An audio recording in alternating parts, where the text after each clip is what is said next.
Welcome to my channel where we cover the lore of video games. We cover all kinds from the mainstream to the indie, so I hope you enjoy your stay, and welcome to the Chronicler of Lore.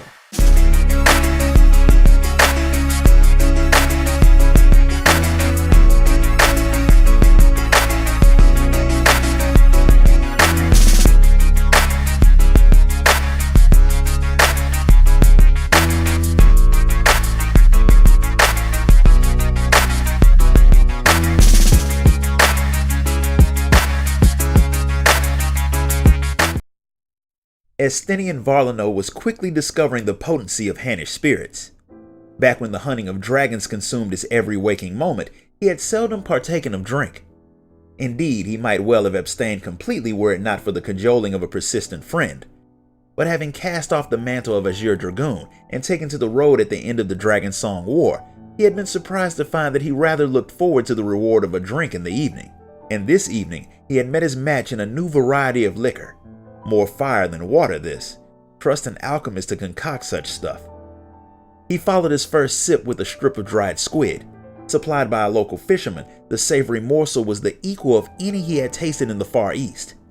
It served to settle the palate, and he dared to drain his cup of the rest of the fiery liquor, its warmth spreading through his body as he reclined in his lavish chamber in Razat Han. After the exertions of his quest to the very edge of existence, life in the city as the satrap's honored guest suited Estinian well enough. Yet despite the lack of an impending threat, he continued to train as diligently as ever. He had taken up the lance that he might avenge himself upon Nidhogg for the murder of his family, and even having doing so, found that a habit formed over a lifetime was not so easily shed. Thus did an old custom meet a new one, and after Estinian had trained to his satisfaction each day, he permitted himself the indulgence of a drink or two. But given the enthusiasm of the Hannish alchemist, only one was required on this occasion. He had scarcely savored a second strip of dried squid when exhaustion and liquor swept over him like a tide, gentle yet insistent, bearing him away to the land of slumber. Beyond the veil of consciousness, in the depths of dream, he was fighting a dragon. The beast roared, and he felt its unbridled rancor as plainly as the stirrings of his own heart, thanks to the eye, the source of the Azure Dragoon's might. He leapt high to avoid his opponent's snapping maw, twisting in midair as he channeled the dread orb's power into his lance. Then, like a blazing meteor hurtling from the heavens, he plummeted back down to earth. The lance found its mark, piercing the seam of scales along the dragon's neck and sinking deep into flesh, where it released its energy in a fiery explosion that shattered bone with a telltale crack. Be still.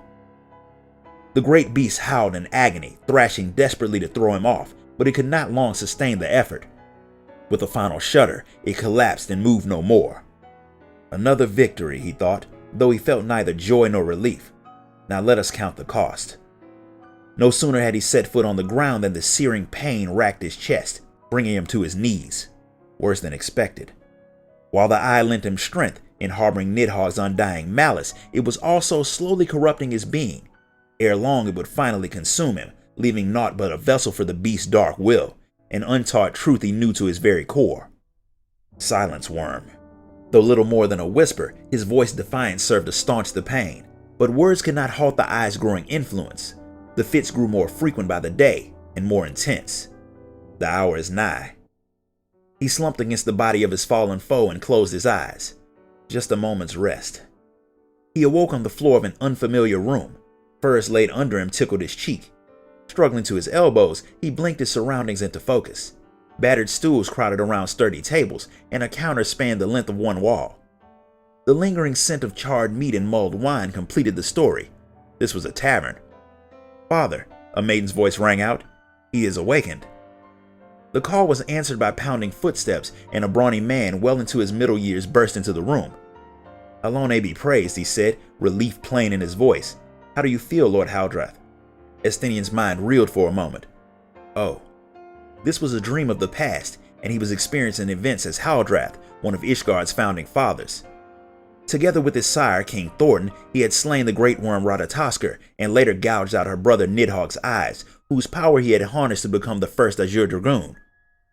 As these memories rose up, he found he could remember the man regarding him with such worry. "Sir Arnquart." "I'm no sir, my lord. Haven't been for a good while," Arnquart replied with a grin. "Just the keeper of a tavern now, as you can see." 20 long years ago, Haldrath had sworn to live out his days in exile as a solitary hunter of dragons. In the course of stopping for supplies in nearby settlements, however, he had learned of Sir Arnquart's retirement from service and subsequent purchase of the establishment in which he now found himself. The news that one of their number had chosen a quiet life had come as something of a shock, but to behold his old comrade in his new home, he could not help but feel assured. And neither am I a lord, my friend, be it yours or anyone else's. But tell me, how did I come to be here? Bertaline, my daughter, Arnquart replied, gesturing at the dark-haired maiden beside him. She found you lying next to a dead dragon. Father has regaled me with tales of your deeds ever since I was little, said Bertaline, her words tumbling out with ill-concealed excitement. You are an inspiration to me, my lord. Like you, I wish to protect our people from the Dravanian menace. She's bent on joining the Temple Knights, Arnquart interjected with a grunt. And nothing we say or do will dissuade her. As a matter of fact, she was out training with her lance when she stumbled upon you. As he gazed at Bertaline, Haldrath knew a twinge of sorrow, for in her determined eyes he saw the fire that had once burned in his own, long since extinguished. My first thought was to seek the Temple Knight's aid, Bertaline continued, but you spoke of my father's name in your sleep, so I brought you here instead. Well now, Haldrath grinned, what good fortune to be found by the daughter of an old friend and not a friend of my fallen foe. Bertaline did not return his smile. Begging your pardon, my lord. It was more than good fortune. A voice led me to you. A voice? Whose? I do not know, she conceded, frowning in the act of recollection. But I heard them in my mind, and they sounded like storm winds. More than good fortune indeed. Haldrath looked to the heavens, thanking the goddess Halone for ordaining this meeting. At long last, he had found the one to whom he might entrust all. What you heard, Haldrath began, was the will of Nidhogg. So speaking, he laid a hand upon his silver breastplate, where a grotesque object had fused itself, one of the great worm's eyes, pulsing with baleful light. His eye calls to those who seek power, to corrupt and conquer their minds that it might be free once more. Then mayhap we should take you to the Temple Knights after all, Bertaline exclaimed, taking a step forward. The Chirurgians might be able to help you. Haldrath stayed her with a raised hand. "'Tis no use, child," he said gently. "It is already joined to my body, armor and all. When Nidhogg could not claim my mind, he turned his attention to my flesh, and he will not be denied. Soon I will be his puppet." The revelation stunned both father and daughter into silence. Haldrath allowed them a moment before turning to look his old friend squarely in the eye. "Ere I cease to be myself, I want you to end it." Anger flashed across Arnquart's face. "You've lost your bloody wits if you think I'm going to kill you," he spat. "Damn you for even asking." The erstwhile knight had been wont to betray his low-born roots in moments of passion, and Haldrath couldn't help but smile to see that the years had done little to change him. "It is no small thing I ask of you, I know," he continued, "but were I left to become Nidhogg's thrall, I would deliver his prize unto him, and I need not say what would befall should that come to pass." Shorn though the great worm was of his full strength, he and his horde remained a dire threat to Ishgard. Thus did the nation's new ruler, the Archbishop, establish the Temple Knights to lead the fight against dragonkind. Bolstered by the noble houses, the Order had managed to hold the wall so far, but only barely. If Nidhogg were to reclaim his eyes, he would visit untold devastation upon the Holy See. Damn it all, I swore an oath, Haldrath, to you and you alone. That you did, and then we made our choice together when we learned Nidhogg's mind, that he believed mankind weak and unworthy. In order to preserve our sovereignty, we committed the grave sin of betrayal. We chose a path of blood, for ourselves and our children both, and we cannot now turn back. Lo, though you have laid down the sword, your daughter has taken up the lance. To that Arnquart could offer no reply, and so he stood there, jaw clenched, staring at the floor. Haldrath turned his gaze to Bertaline. "To you who would hunt dragons, who did answer Nidhogg's call, I entrust his eyes. As custodian of their power, I charge you with the protection of our people." Bertaline's eyes widened, her lips parted as if to speak, but Haldrath pressed on. Time was running out. "So long as justice burns in your heart, Nidhogg will never claim your mind, yet your flesh will eventually succumb. Ere it does, you must find another to take up the burden and carry on the fight in your stead. Lest you forget, our enemy is nigh immortal. This war will rage on long after we have returned to dust." This much he managed before the pain seized him once more, doubling him over. Somewhere beyond his stifled scream, he heard the cries of father and daughter, desperate to help but with no means to do so, save one. "Do it, Arnquart," Haldrath rasped. "If your oath to me was true, I bid you end it now." Through the haze of agony, Haldras saw his old friend take up his faithful lance with trembling hands. The deadly point came to rest at the seam of his breastplate, but there it stayed, and as Haldras beheld his old comrade, torment writ plain upon his face, he was struck by the true enormity of his request. He had extended the hand of fellowship to Arnquart, raising him up from ruffian to knight, and Arnquart had never forgotten the debt. He had rewarded Haldras' faith with absolute loyalty, and could no more harm him than he could his own kin. Cursing himself, Haldras sought for the words to compel his friend to do that which his heart forbade, when Bertoline's voice rang out. "Let me help, father," and without waiting for an answer, she wrapped her hands around the shaft of the lance just below her sire's. "The burden of this sin I shall bear with you." The pair shared a solemn glance, and Arnquart nodded with a look that was equal parts sadness and pride. Haldras managed to smile in spite of the pain. "Thank you, my friend, my successor, and farewell. May the bloodshed come to an end one day, and our progeny know peace once more." With that, the mighty lance that had slain countless dragons plunged into his chest, impaling his heart and bringing an end to the dream.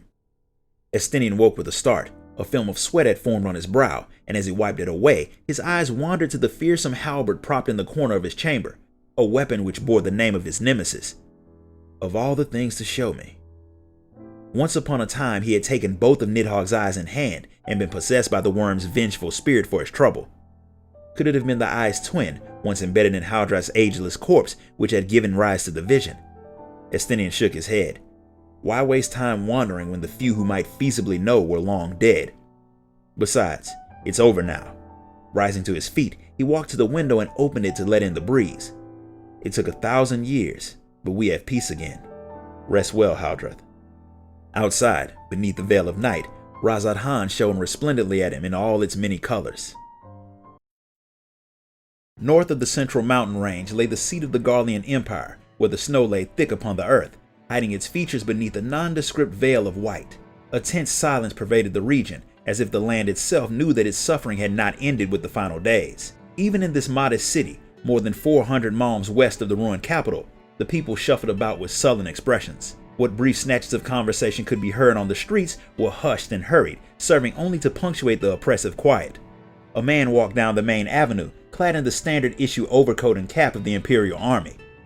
He cast his gaze about with the same hard look worn by the other patrolling soldiers, none questioning his purpose.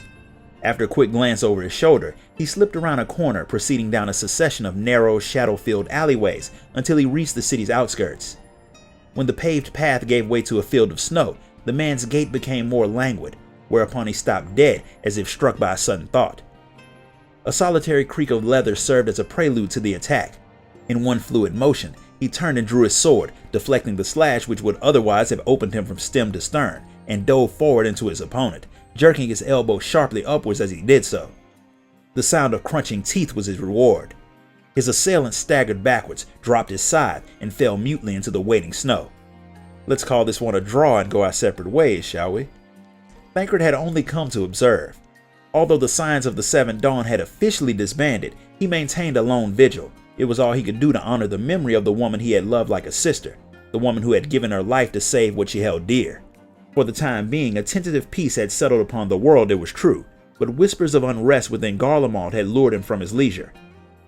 Thancred regarded the motionless form of his would-be assassin. Clothed entirely in black, only his eyes were exposed to the elements. The deep creases in their corners marked the man as a seasoned veteran. Doubtless he belonged to the Reapers, agents of the Empire who culled its enemies before the advent of Magitech. Clinging to the tattered glory of his nation, this lone survivor had likely identified him as an outsider, and thus a target for elimination. Bad luck. Even as his gaze drifted back to the blanket of white stretching off before him, Thancred found his mind's eye turning to the past. The sight of the old soldier and his side lying in the snow had stirred memories of another, one who had dwelled in a world filled with light as blinding as this frigid waste. Within that brilliance the man fought, and within that brilliance he died. General Ranjit had been an implacable foe. Thancred had made it a priority to delve into the general's past as he prepared to rescue Menphilia from her prison in Yulmore. His search had led him to records which mentioned a group of assassins that operated within the shadows of the First before the flood of light. The contracts they accepted were few, but they had never known failure. What scant details Thancred could uncover of their inner workings beggared belief. Purportedly a brotherhood bound by blood, they obscured their origins by rearing offspring of every conceivable race and instructing them in the ways of their bloody art. Even the forbidden magics of foreign lands were at their beck and call. But such mastery came at great cost. The training they endured was said to be tantamount to torture. The wellspring of their devotion and the beliefs which drove them had been lost to history, but what stories remained indicated a zeal that bordered on obsession. A century before, Zalbard, the leader of this secretive group, had visited Yulmore for an audience with his mayor. It required little imagination to deduce the purpose of their meeting, but even Thancred had been taken aback by the twist of fate which was to follow, for the flood of light had poured over the first, even as the mayor and Zalbard parleyed. Consequently, Zalbard and his followers had little choice but to remain in Yulmore as the mayor's guests. Whether out of gratitude for the hospitality they duly received, or simple necessity in the face of the world's seemingly imminent destruction, the assassins drilled Yulmore's unblooded soldiers in the art of warfare. And thus did Zalbard come to lead the defense against the Sin Eaters surging forth from the empty, driving them back and buying a precious reprieve for the beleaguered city. After 12 years in Yulmore, Zalbard sired a son. Considering the dearth of information pertaining to the child's mother, it was plain that his main concern had been to procure an heir to whom he might pass down his skills. Records told that the boy began training in earnest before he could form a sentence, and that his father named him Ranjit. The world had been driven to desperation by the relentless onslaught of the Sin Eaters. Volbert teetered on the brink of collapse, and would surely have tumbled over the precipice had it not been for a miraculous occurrence.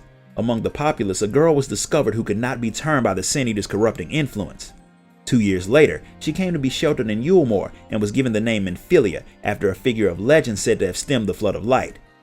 Knowing that Menphilia's unique talents would prove invaluable on the front line, Zalbard resolved to train her himself, though she was then a girl of but 12 summers. Young perhaps, yet older than Ranjit, who had only recently turned 5. Together the two children studied under Zalbard, one the world's would-be beacon of hope, and the other the heir to his darkest arts. The path each followed would ultimately lead them to different destinations, but for now they walked side by side. Whether they viewed each other as friend or rival, comrade or competitor was never recorded. Yet one account from the period described Menphilia during her days in Yulmore as a bright and cheerful girl who has taken to life in the city as if she were Yulmoran born and bred.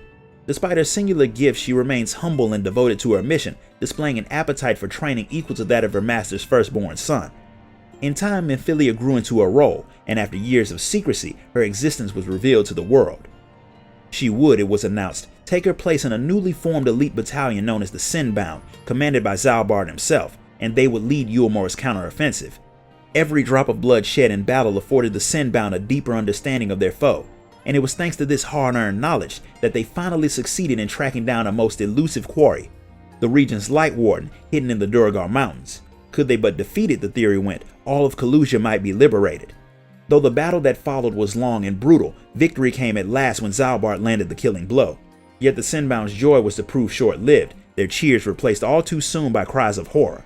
For even as the Light Warden perished, the corrupting radiance stored within its body poured forth, engulfing its vanquisher body and soul. The great general let out an inhuman howl before transforming into that which he most despised. It was then that a terrible truth was laid bare. Those who slayed a Light Warden were doomed to become one.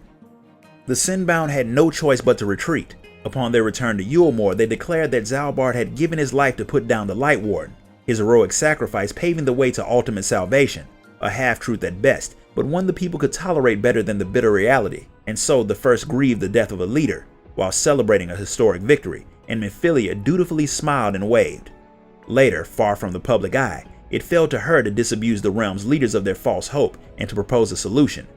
If she were the one to slay the Light Warden, then perhaps her natural immunity to the enemy's baleful influence might prevent victory from spelling defeat. And so, the Sinbound continued their hunt, with Ranjit, still scarcely more than a boy, assuming his father's command.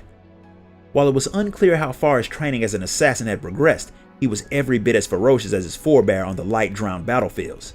The loss of father and teacher did not deter him, rather it seemed to lend the youth an as-yet unseen steel.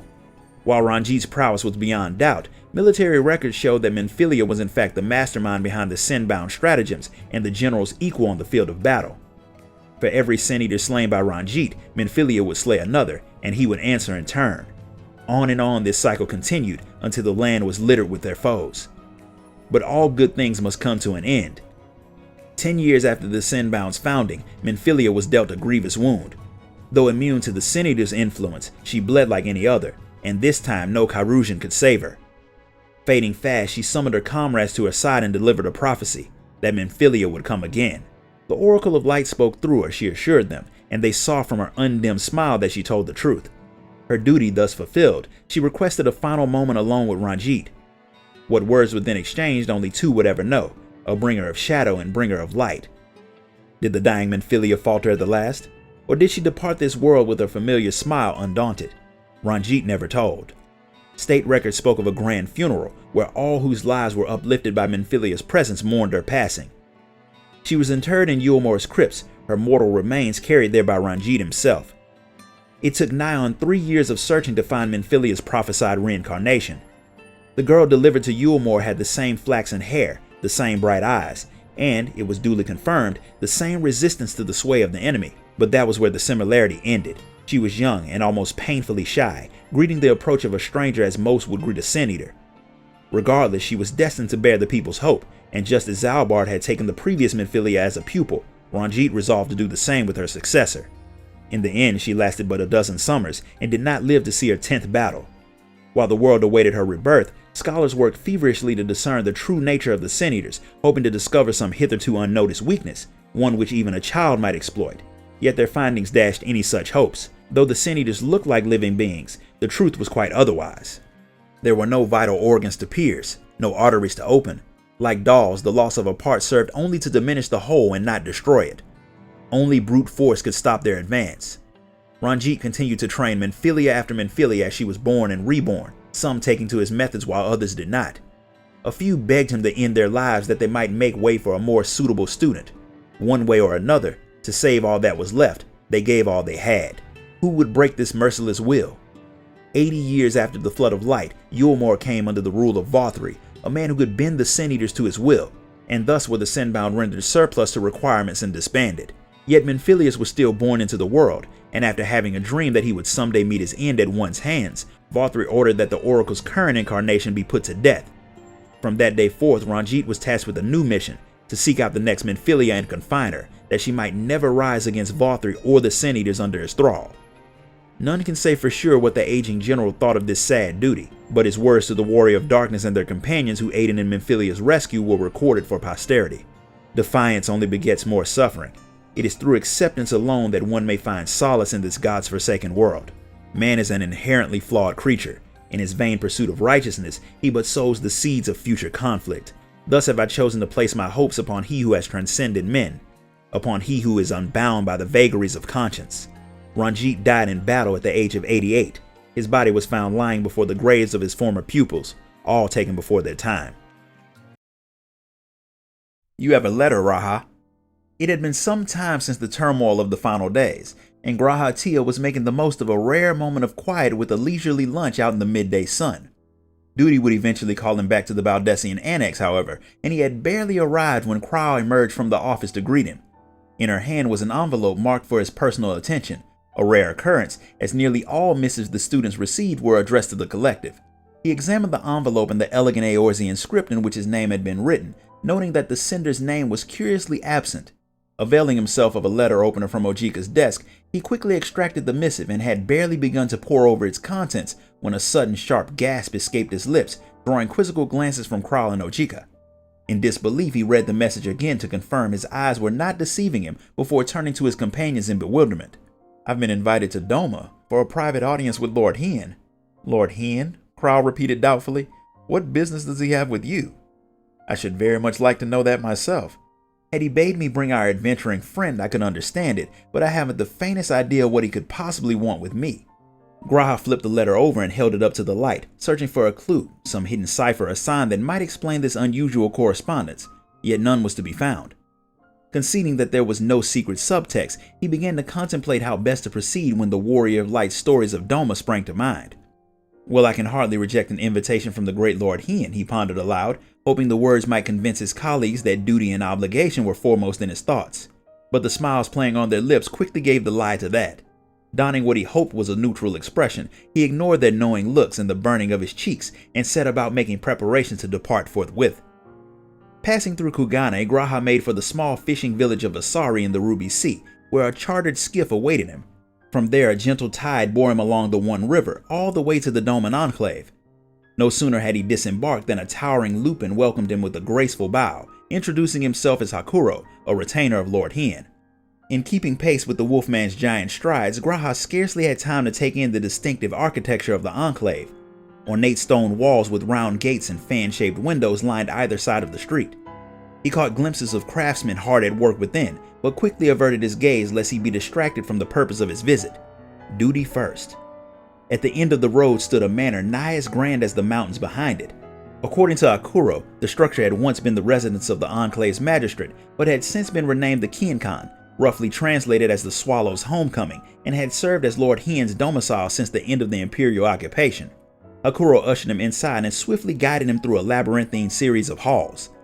There was a uniquely floral fragrance in the air, though it was unclear if the aroma was inherent to the aged wood, or if the halls were purposefully scented. In any case, the serene surroundings did little to settle his nerves. As G'raha struggled to recall what he knew of the Far Eastern customs, he made a point to be mindful of his posture. He was no envoy, nor less an emissary come on stately business. But even so, his time as the Exarch had taught him the importance of appearances. I remember that much at least. At last he reached the center of the maze, and there, sitting cross-legged in a massive chamber, was the man he had come to see. "Well met, friend. Pray accept my apologies for bringing you all this way," Hien said with a warm smile. They had met once before, when the leaders of the Eorzean Alliance held council on the matter of the Telophoroi. G'raha had been thrilled to meet the man he'd only read about, a hero from an altogether different book of history. It was a tale that would thankfully never come to pass, and he knew all too well it served no purpose to entertain stories from its tattered pages. Thus he endeavored to separate the man from the myth, electing simply to introduce himself as the newest member of the Scions. Since their first meeting, G'raha had known the Doman Lord to be every bit as impressive as the heads of the other city-states. Yet seeing him there in the Kienkan, framed by the imposing ink painting of Yanxia, the man seemed somehow larger than life. Blinking, G'raha reminded himself that Hien had been born the year after the annexation of Doma, which would make them the same age, but his demeanor betrayed no hint of youth. G'raha could only imagine the hardships he must have endured in his childhood to foster such presence of mind. "It was no trouble at all. I am most grateful for the invitation, though I am not sure what I could have done to deserve such an honor. Is it truly me you wish to see?" "But of course, there's a matter upon which only your counsel will suffice." The young lord gestured for G'raha to sit, and he gratefully obliged, curious to hear what his host had to say. As Hien explained it, the seeds of change had begun to quicken in Garlemald, and Razat Han, having reopened trade with the ravaged nation, was now organizing a summit between the leaders of the resurgent Garlean community and the dignitaries of various surrounding countries. And, lest he further strain relations between Doma and Garlemald, Hien wished to gain insight into the Empire's present state. The acting viceroy of Locusamonas, or Corvos, as it had formerly been known, would be in attendance, and intelligence regarding the province was therefore of particular interest. Recalling that Thancred had infiltrated Locusamonas during the final days, and trusting none more than the Scions to keep an accurate account of events in the midst of such chaos, Hien had reached out to the grizzled rogue for any information he might care to disclose.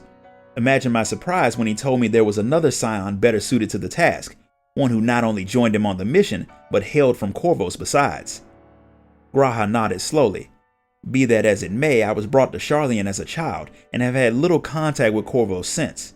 I fear what knowledge I can provide may not prove as useful as you hope. 'Tis not uncommon for those of us born in the provinces to become estranged from the land of our birth, Hien replied with a knowing smile, but I am eager to hear whatever you are able to share. To this, G'raha gave a self-deprecating shrug and after a moment's thought, resolved to start with what he knew best, the province's history. If one were to ask who the land belonged to in the very beginning, both Corvosi and Garlean would surely claim it was their own. Yet from the perspective of a scholar of Allegan history, the facts were clear to see. It was the site of a provincial city founded by the Allegan Empire more than 5,000 years ago, when the Allegans sent scores of Makode slaves to till the fertile land south of the continent of Ilzabard. After numerous umbral calamities and centuries of war over territory and resources, however, only the Garleans and Corvosi had remained, and it was the latter who had subsequently driven the Garleans into the frigid northern wastes, where they would live in obscurity for 800 years. This lengthy exile had lasted until roughly 60 years prior to the present day, when Legatus and future Emperor Solus Zos Galvus harnessed the power of Magitech to revolutionize the Garlean military. In the name of reclaiming their ancestral home, he marched Garlemald's greatest army south to crush their former nemesis, who could find no answer to the might of the Empire's Machina. After brutally subjugating the Corvosi, the Garleans wiped the name of Corvos from all records, retitling it Locusamonas.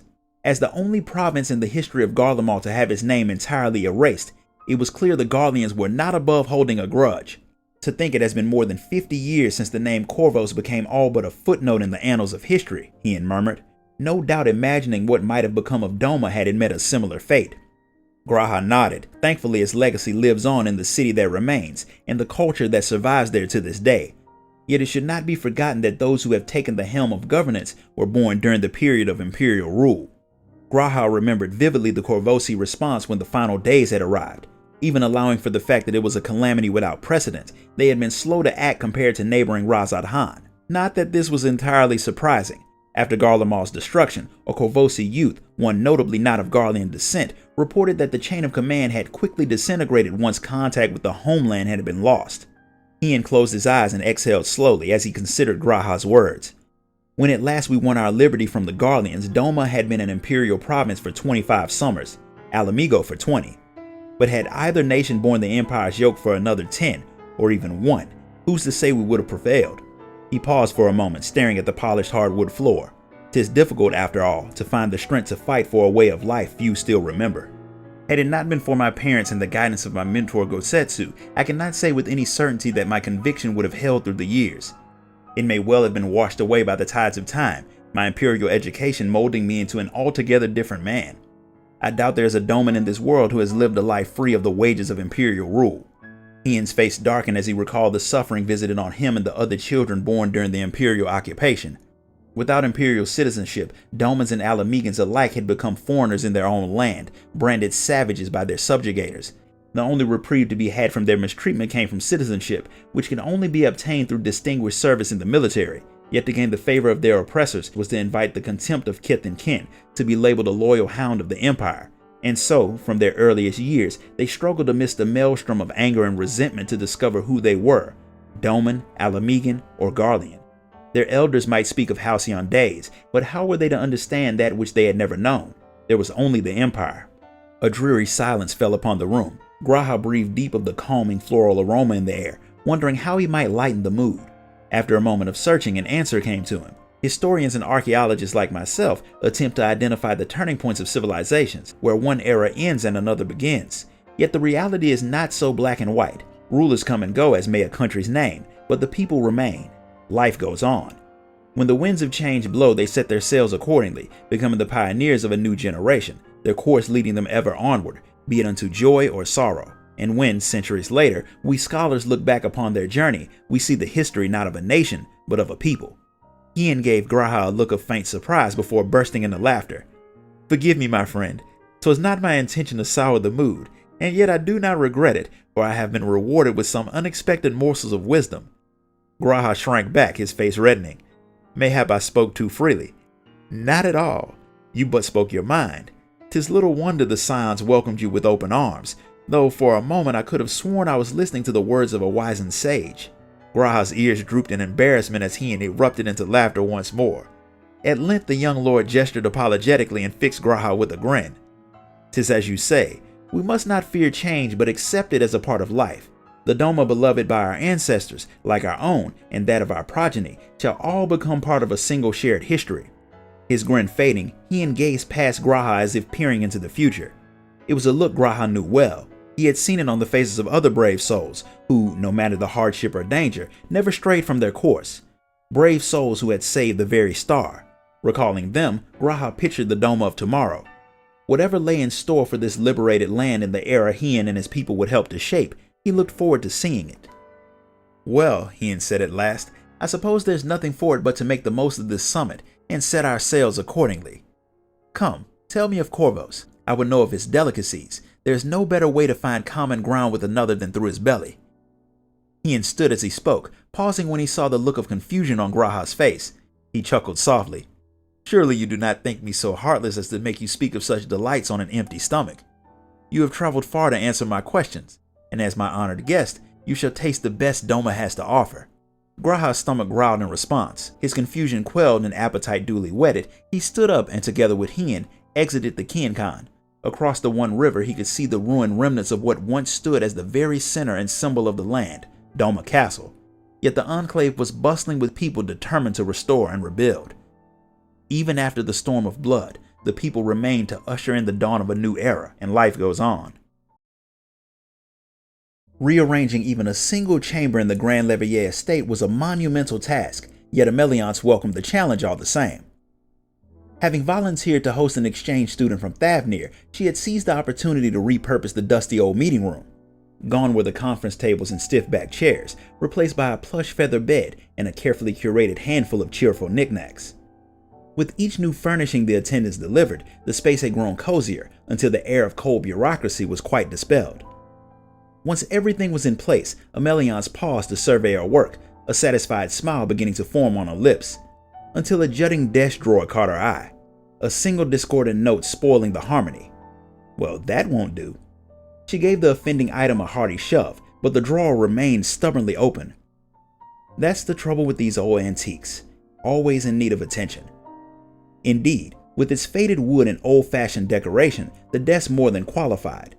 This must have been in the family for 2, nay 3 generations. Her husband's father had likely purchased it when he was but a young man, after which it would have passed down to Fortunato when he came of age, before he in turn entrusted it to Alphino. Little wonder it won't budge an elm. Subsequent attempts to close the drawer proved fruitless. With a sigh, she pulled it open instead, and the source of her troubles became clear. Towards the back, the cover of what appeared to be a concealed compartment had worked itself loose, obstructing the drawer's closure. Louisoix had been rather rebellious in his prime, and had doubtless acquired the desk to serve as a home for his secrets. As Améliance had raised 2 rebels of her own, she had stumbled upon more than a few contraband-filled nooks and crannies in her time. Naturally, she could not help but take a look, and inside found a leather-bound notebook. An old journal, perhaps. A moment later, it was open in her hands, and a grin crept across her face as she recognized the confident curves of Alphino's letters on the faded parchment. It was 1572, a year that would go down in history as the last of the 6th astral era. The first sun of the 3rd astral moon had risen, and spring winds from the south had finally reached old Charlian shores. A crisp, refreshing morning like this held boundless possibilities, yet Alphino Leveillé was insufferably bored. Though he had been accepted into the studium at the remarkably early age of 11 no less, it would be some time before he walked through its hallowed gates as a student. His day's schooling already concluded, he drifted about the manor, aimless and anxious. He had hoped to pass a few hours with his grandfather, but Alice had set off with the Archon at dawn to browse the markets. And while his sister had taken their dog Angelo with her, she had conveniently forgotten to invite her own brother. Still, he did not blame Alice for wanting to spend as much time with their grandfather as she could. Louisoix would soon depart for the benighted realm of Eorzea across the sea, for it was not in his nature to ignore the plight of those in need. Alphino eventually resigned himself to an afternoon of reading in the gardens and made for the estate's great hall. The chamber stood dark and empty when he entered, save for a figure standing tall in the doorway. "Have you business to attend to, father?" An inspection. Fortunato addressed his own flesh and blood with the self-same terseness he would a junior colleague. Not that Alphino was deterred. It had ever been thus. How very industrious, but was this not to be a day of rest? "I do this of my own accord, not at the forum's behest." "In that case, might I join you?" The young prodigy attempted to hide his excitement, but his wide eyes betrayed him. Fortunato regarded him thoughtfully. After what felt like an age, he answered with a nod. So it was that the boy escaped the stifling walls of the estate and followed his father unto destinations unknown. Alphino breathed deep of the crisp air as he basked in the pale sunlight. Their path afforded them a view of the Agora, and unexpectedly of Alice. Curious yet cautious, he took care not to be spotted as they passed, his gaze flitting back and forth between the path ahead and the distant plaza. Alice was unattended, kneeling as she played with Angelo. Nearby, Louisoix was surrounded by a small crowd of academics. Scholarch Montaigne stood tall in their midst, flanked by the rather more diminutive Professor Rarusha and Nenalimo Tatalimo. An impassioned discussion, no doubt. Alphino suspected it would go on for quite a while. As the bustle of the city grew distant and the path steeper, Alphino realized they were bound for the rostra. The proud hill had once been an open forum, where all were welcome to take part in grand debates. Now, however, only the 99 members of the forum, his father included, were granted that privilege, and they conducted their deliberations behind closed doors. What manner of personal matter would necessitate a visit here of all places? Stay close. They entered through a small doorway on the building's left, where a dimly lit stairwell awaited them, extending deeper and deeper until it finally gave way to a sizable chamber. Alphino's eyes were drawn to a set of 2 metal gates under heavy surveillance. From somewhere below, he could hear the quiet chatter of scholars, though he was more acutely aware of the sentries' questioning gazes. There were few in Charlian who did not know his father, however, and they visibly relaxed as Fortunato identified himself. After fielding the relevant procedural inquiries and paperwork, the Leveillé stepped through the gates and entered a circular room. Moments later, the floor shuddered and sunk beneath them, a metallic hum accompanying its descent. They had, Alphinaud belatedly realized, boarded a lift. As his mind raced with possibilities, the cold marble walls of the forum suddenly vanished, and a beautiful horizon stretched out beneath him. Father, what is all this? You must surely have heard the rumors surrounding Labyrinthos. Charlian had been built over a dormant volcano, and some whispered of an artificial ecosystem hidden in the hollow caldera, a vault to house flora and fauna from every corner of the star. But never in my wildest dreams. Alphinaud gaped in awe at the artificial sky, brilliant blue in the light of a man-made sun. The lift screeched to a halt as they reached the ground, and he caught his father smirking as they strolled into a stone courtyard. A marvel, is it not? The wind generators were but recently completed. After initial testing, I was not convinced they would function as required, but it appears my concerns were unwarranted. Artificial though it was, the breeze was no less pleasant than the one that they had enjoyed on the surface. Strands of Alphinaud's hair danced in the wind while the false sun warmed his shoulders. He approached the parapet, admiring the rising and falling of the verdant hills. It's as if we'd left Charlian entirely, he uttered in quiet wonder. His father was but a few steps behind, ready with an answer. We sought to recreate the milder climes of Corvos in southern Ilsabard.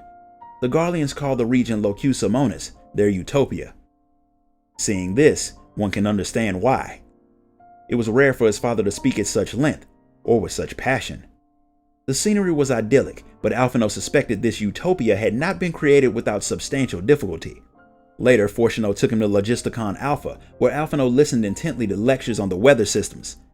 It was a veritable feast of knowledge. To be surrounded by the latest in Charlian technology made his heart soar, and he wished for nothing more than to learn all he could about the inner workings of Labyrinthos. They had joined a tour to see more, and once it had ended, Alphinaud motioned towards a wooded road to the north. Might we venture further in? His father shook his head. Our business here is concluded. It's time I took you home. Alphinaud's heart sank like a stone as he felt the magic of this wonderful world begin to fade, but he knew from his father's tone that the matter was settled. I must be reasonable, mature.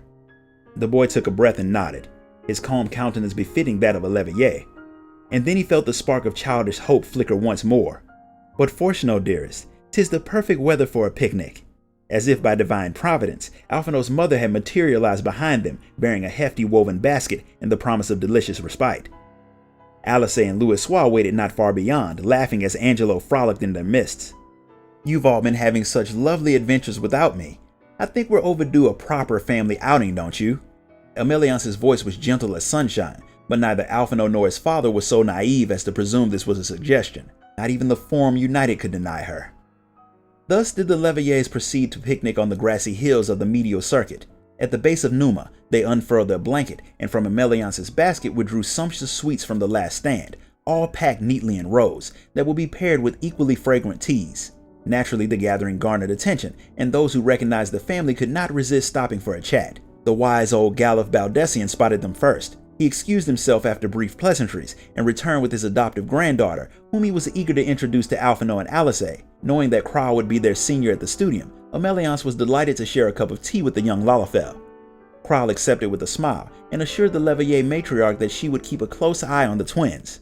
Not long after the Baldessians had taken their first sips of tea, Alphinaud espied his grandfather's stalwart disciples. Moonbrita Wilsowin announced her arrival with a full-throated greeting before dragging Urianger Argareld in the direction of the picnic blanket. Urianger, for his part, expressed a reluctance to intrude upon the Leveillés' leisure, but Moonbrita simply stated the more the merrier and pressed down upon his shoulders until he was seated, whereupon a warm cup was thrust into his hand. To Moonbrita's delight, it was not long before her straight-laced companion was drawn into a vigorous discussion of prophecy with their mentor. As the afternoon wore on, the Leveillés' impromptu picnic continued to grow. Archon Rambros arrived to captivate Urianger and Louisoix with his insight into the cultures of ancient Alec, while Dickon of the Last Stand answered Emiliance's summons with a fresh batch of confections to prove his hotly debated theories on baking the perfect sweetmeats. Conversation flowed as freely as the tea they shared, every back and forth, every peal of laughter warm and comforting, until azure skies blushed crimson and the pale sun faded, making way for the shadowed moon. Emiliance gingerly closed the journal, then shut her eyes to recall the journey home that fateful evening. In the fading twilight, Louisoix, Fortunato, and Alphinaud had each made a solemn vow. The flames of hope yet burn bright, and I shall not see them smothered. Louisoix knew only too well that his effort to forestall the seventh umbral calamity would place him in mortal danger. Yet on that day, surrounded by family and friends, he had been the picture of contentment. And our hope burns brighter still for your legacy. Mine is a difficult path, but I shall walk it gladly, for our children and their children. Fortunault's meaning was clear in retrospect with knowledge of the Exodus. Though he had not seen eye to eye with his father on matters of politics, Louisoix had never pressed. He simply listened and nodded, aware perhaps of the secrets his son had sworn to keep. But you need keep them no longer, my darling. Our children live, and these burdens are not yours to bear alone. I shall study, learn, and grow, that I might become a man worthy to follow in my father and grandfather's footsteps. Young Alphinaud's aspirations had been pure and selfless meanwhile. A child's promise, but not an empty one. He and Alice had done so much for so many. They had defied their father, and in so doing rekindled his hope. And together with countless allies they had met on their journeys, they had spread peace far and wide. Against all odds, you each remain true to your word, and will each remain forever in my heart. So that's it. How'd you guys enjoy this story? If you enjoyed it, hit that like button, subscribe, ding that notification bell. And if you really want to show your support, you can donate to the channel through the link in the description. Until next time, guys. Later.